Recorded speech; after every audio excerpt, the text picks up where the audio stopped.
In this guide, I'm going to show you how to fix the no SIM error on your iPhone. This is Miguel from Just Pause, and before we get into this guide, make sure to like the video and subscribe to the channel with all notifications on for more content like this. It really does help out the channel and we'd greatly appreciate it. If you have any questions, just ask them down in the comment section below. I'm going to be doing my best to reply to every single comment down there.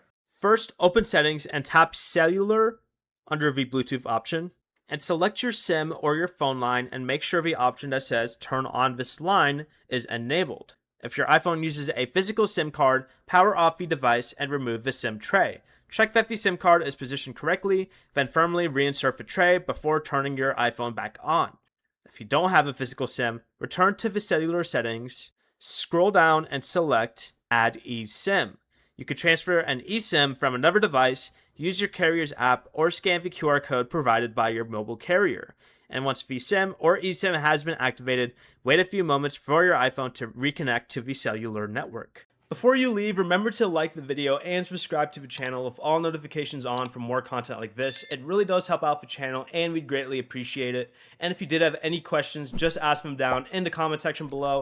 I'm going to be doing my best to reply to every single comment down there. Peace.